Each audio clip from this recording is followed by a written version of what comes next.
Hi everybody, welcome to episode 4 of By the Way to Purposeful Procurement. I'm Philip Ideson and I'm joined as always by my co-host, Fine-Tune CEO Rich Ham. Rich, thanks for joining me. Nice to be here, Phil. So in episode 3, we talked with Oliver Hurry, who's one of the world's foremost experts on the topic of purposeful procurement. Today, it gives me great pleasure to welcome Brian Kyle. Brian is Vice President of Supply Chain and Accounts Payable at American Cancer Society. Now, Brian's had an accomplished career on the enterprise side of procurement before he moved to the American Cancer Society, which is a mission-driven organization. We wanted to invite Brian on the show to discuss what we can learn from a procurement organization that's driven to create value in service of the American Cancer Society mission rather than cost savings alone. So, Brian, thanks for joining us today. Nice to see you guys. Hope you're doing well. Thanks for having me. No, Thanks, we're delighted you're able to join us. And, before we get started, you're an exec for what really is an incredible organization, which has touched millions of lives. For any of our listeners who aren't familiar with the American Cancer Society and what it actually does, can you share a little bit about the organization? Of course, and thank you for giving me that opportunity. The American Cancer Society has been around for about 110 years, believe it or not. Our mission is to improve the lives of cancer patients and their caregivers, and we do this through advocacy, through research, through patient support to ensure that everyone has an opportunity to prevent, find, detect, treat, and survive cancer. It's amazing, Brian. I think you're such an interesting guest in this project that we're on as we kind of explore the ways that procurement departments and the individuals within them tend to be incentivized, and whether there might be some flaws in the ways that that are in commonplace incentive plans. And you've worked both in multinational conglomerates and also now for a mission-driven not-for-profit ACS. What have you noticed that is different about the realm you work in now versus the places you've worked in the past, and maybe even through the prism of incentives? Okay, great question. Look, the first thing that a person recognizes when they come to the American Cancer Society, and I would suspect other brothers and sisters in the nonprofit world, is that nobody came here to get rich. Nobody came here for stock options. Nobody came here for a company car. Everyone came here to help end cancer as a major health problem. Bar none. That is the reason why just about everybody is here. And so when that mission is such a bright, shining star, right, the gravitational pull of that mission draws everyone in. And some of the results of that is levels of collaboration that you might not see other places, levels of engagement that you might not see other places, and levels of trust across the organization.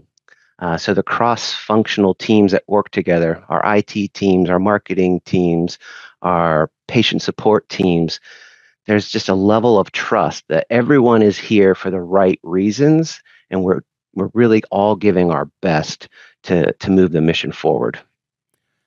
So yeah, the incentives there for us, it's easy. It's help patients, cancer patients and their caregivers. And if we talk a little bit more about through the procurement prism, of course, we can find out some other types of incentives that might help us drive the collaborative behavior that we really seek from our procurement professionals. Brian, let me put you on the spot. As you think on your career at ACS, surely there have to have been many moments where you felt like, oh, we just did something that will genuinely have purpose. Give us some examples, if you could, of literally in practice, in the world, what the outcomes of successful procurement initiatives can mean for the people who benefit from ACS's work. Okay, great question.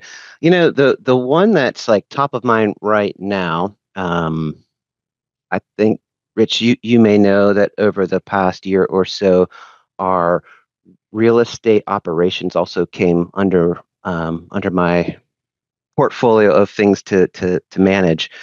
And so one of the services we do is we run our Hope Lodges, which is a home away from home for cancer patients and their caregivers to stay for free while they're going through treatment. And so when we are building a new Hope Lodge, which we have a couple in different stages of construction right now around the country, we build those according to well construction standards, and we operate them according to well standards. And this is a combination of how we think about how the air is going to move, how we're going to manage the water, the lighting, thermal comfort. We think about the materials we're going to use. We think about how sound is going to permeate throughout that building and how these things impact the individuals occupying that building in terms of their mind, their movement, even things of nourishment. So it's a real holistic approach to how we buy our materials, buy our construction, build that, and then how we're going to operate those buildings as well. Hear you talk about ACS. I'm struck by how it seems in the various anecdotes and analysis that you share, everything funnels to the mission at ACS. Mm-hmm. There's this mission of, maximizing the impact, and all your activities are aligned in a way that I find, kind of worthy of remark. In most large organizations, you've got a bunch of different departments trying to cooperate, but they tend to all have their own departmental systems of defining success, of measuring progress.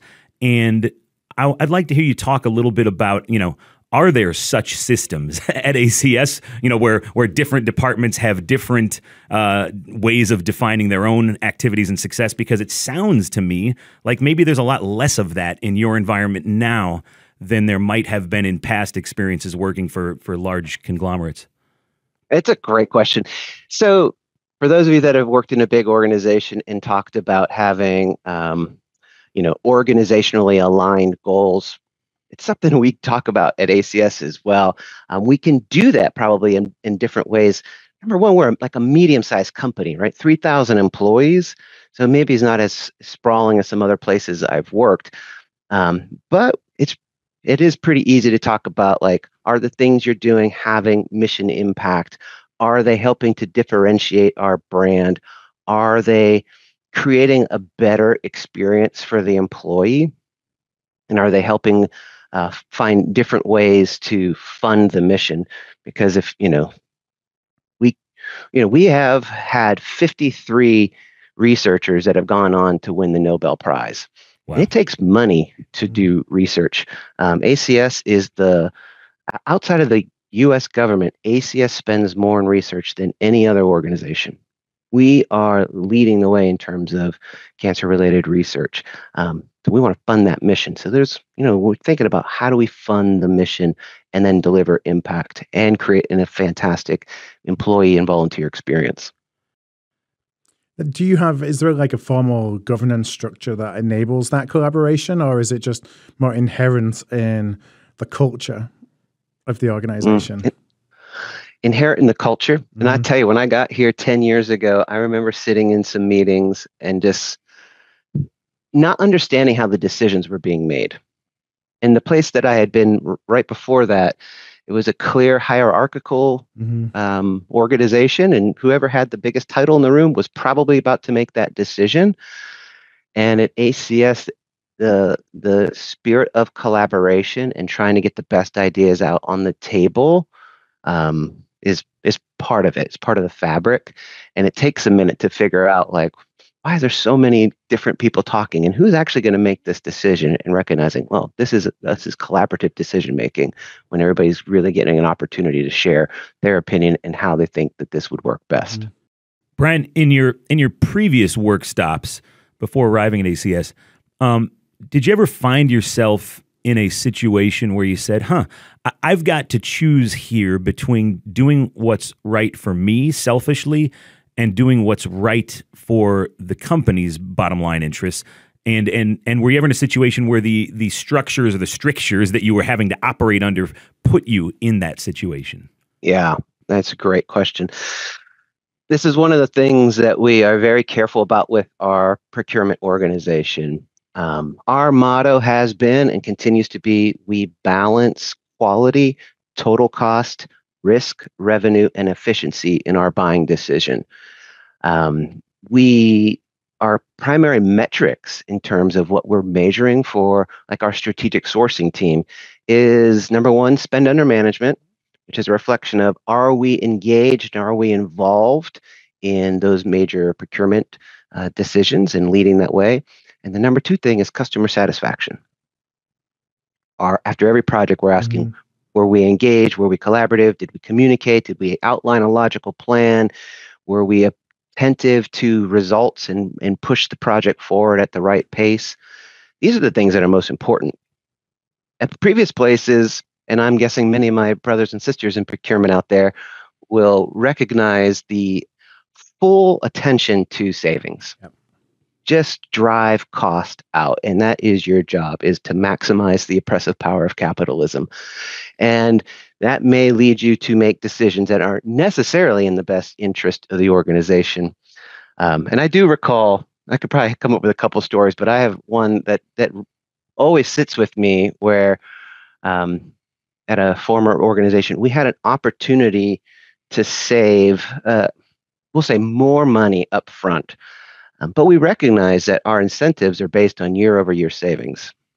And so there is opportunity to say, you know what, I could take less savings in year one as long as you're willing to give me more savings in year two and give me more savings in year three, which is taking care of delivering a good value for the organization and helping me meet ongoing targets and helping my department meet ongoing targets, versus maybe taking more savings up front and then not sure what's going to happen in the years following.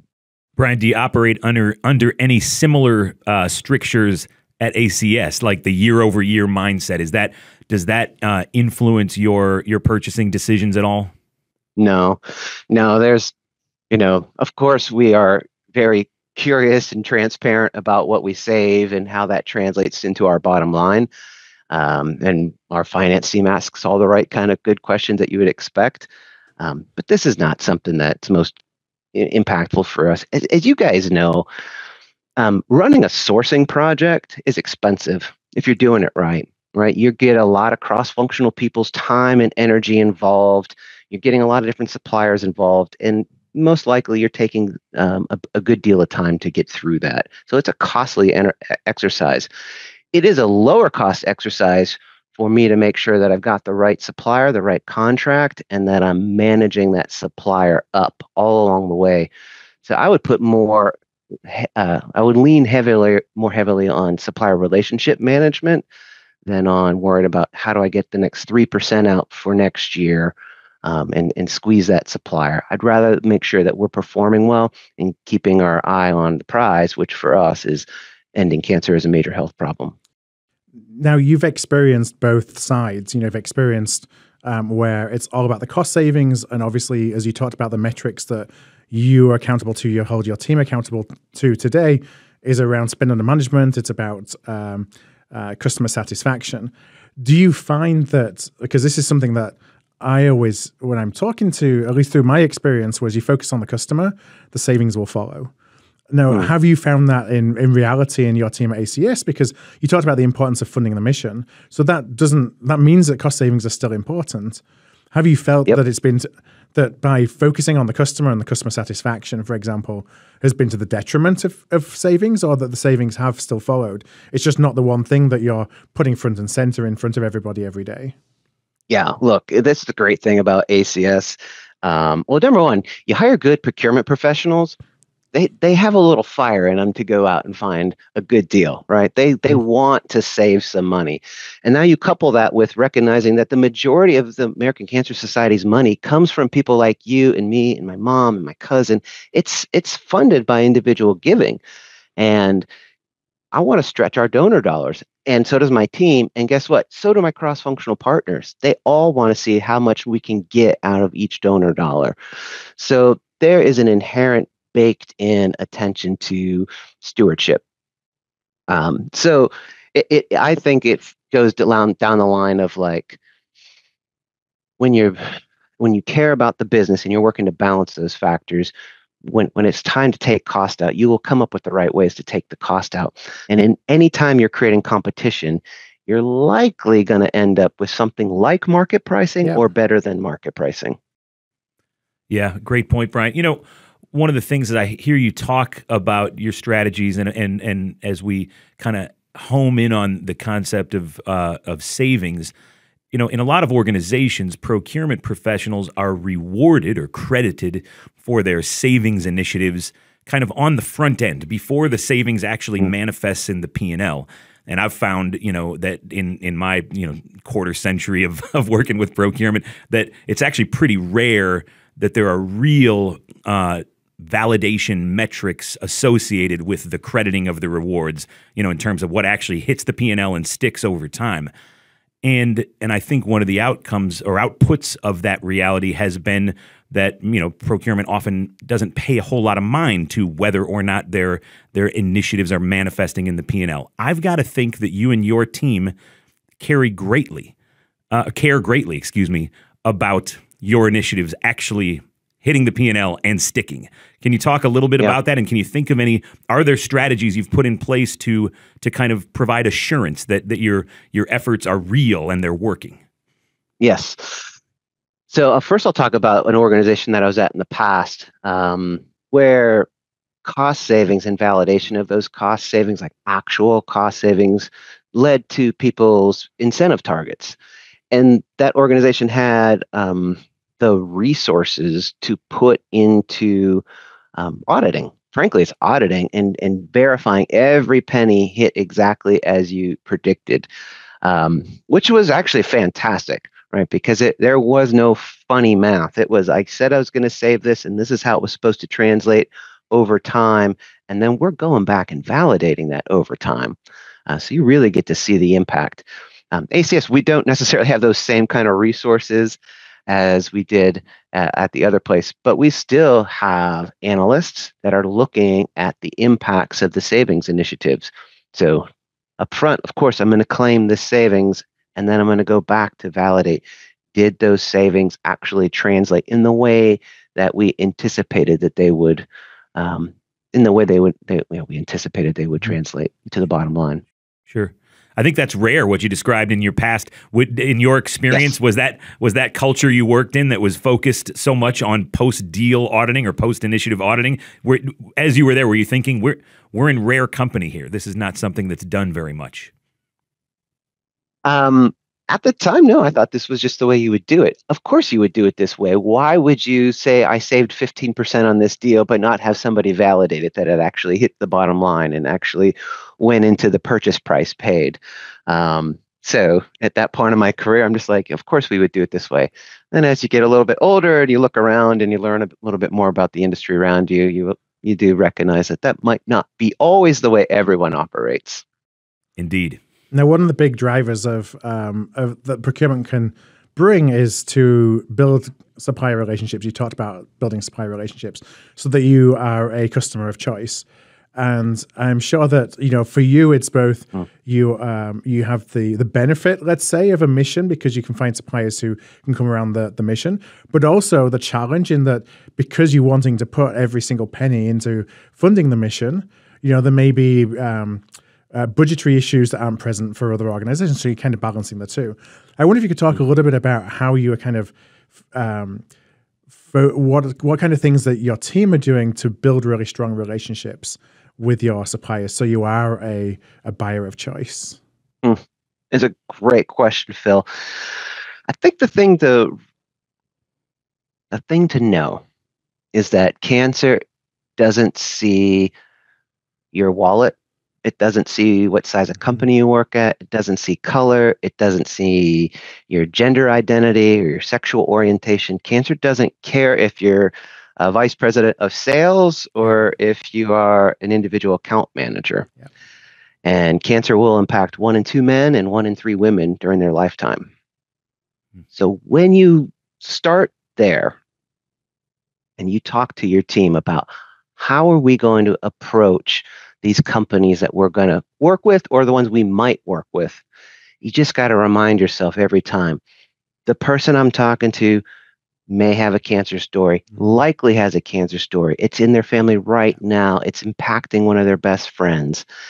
They may be a donor to ACS, or most likely they've heard of the American Cancer Society, so they're very curious about what we do and how we do it.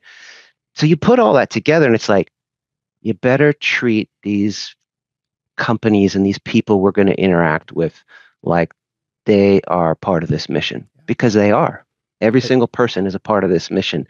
And so it creates a different way to do supplier outreach, and a different way you may be thinking about negotiating, and a different way you talk about how do we create ongoing incremental value out of a relationship. I think that's truly important. So I just want to kind of not necessarily build on it, but just talk a little bit about what you said in that, everybody is a potential customer. And when you think about everybody being a customer or as you say, part of the mission, I think about some CPG organizations, and this is where I first experienced it. In CPG organizations, the way that procurement works with suppliers was very different, because the people they're working with can be the people who are going to the store the next day to buy something. And your reputation is very important as well. And so you don't necessarily have that, or you try and move away from that us versus them, power dynamics, hostile negotiations, and treating suppliers as vendors, frankly. And more you look at everybody as a potential partner. And that really changes how you do business with people in your supply chain. And then can I add the caveat there? Mm-hmm.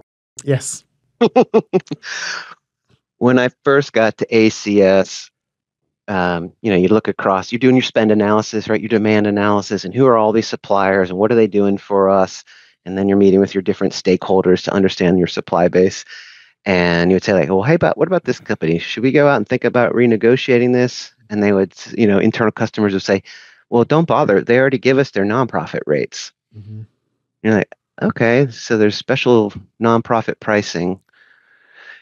And then you start to realize for some companies, some sales teams, nonprofit pricing is a technique you would use to just sell your list pricing to somebody. Interesting. Just tell them this is special pricing for nonprofits. I'm shocked to learn there is gambling in this establishment. Your 1% discounts. So learning to recognize like salespeople got to sell sometimes, and they may have different techniques to try to sell into a nonprofit that you got to just be aware of. And maybe not everybody cares about your mission as passionately as you do. They have their own incentives. Mm-hmm. I know it's about time to wrap up, but I had one last question, and that's, you've obviously, as we've talked about through the conversation, have experience from both the enterprise side, where it was all about cost savings, and then now at ACS, really much more about the mission. What are some of the things that you do or have learned in your time at ACS that, you look back and think, enterprises should be doing this, or there's not enough focus put on doing these things? Are there things that if you went back into enterprise today, you would do differently based on your experience of being ACS? Great question. Those like things I wish I knew then that I know now. I think there's a little bit of like building more relationships internally, mm-hmm. and making sure we're really aligned internally on what we're trying to accomplish. At previous places, I felt like my department was very clear on what we wanted to do and what we thought was in the best interest of the business.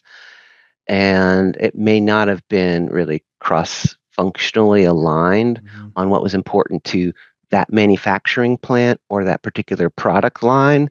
And our procurement teams, you can be very disruptive, right? If you're not listening and really staying attuned with what we're trying to accomplish. That gets down into incentives, and it gets, mm-hmm. down into building those cross-functional relationships. But boy, that is one thing that if I were to go back and tell my former colleagues and teammates, I'm like, we can go, a lot farther if we go together. Right? If you want to go fast, go alone. If you want to go far, go together. I think there's some real truths there. Brian, we got to get you out of here, but I got one last question for you, because I've had the good fortune to speak with you a few times building up to today's discussion. And one of the things that I have noted as I've talked to you about your work at ACS is that your job in procurement seems to leave you feeling uplifted and purposeful, and perhaps even liberated in some respects, knowing that your efforts are going towards a mission. But I would like for the audience to hear a little bit from you about how it feels to work in a place where you do genuinely have a purposeful procurement existence. Mm-hmm. I'm guessing, like most people out there, cancer has touched some part of their family. It has touched my family, it's touched my friends. I've lost close friends to cancer. And I see the important work that the American Cancer Society does. I've seen the way we help patients. I've seen the research translate into breakthroughs. I've seen the supports really transform somebody's cancer journey. And the information that we provide help provide a sense of relief for somebody. So it's just like I can get up every morning knowing that I'm using my professional time and talents to do something really good that's very helpful to people, and that people, man, they just care about, right? Like we don't sell a product. We sell hope. We sell hope.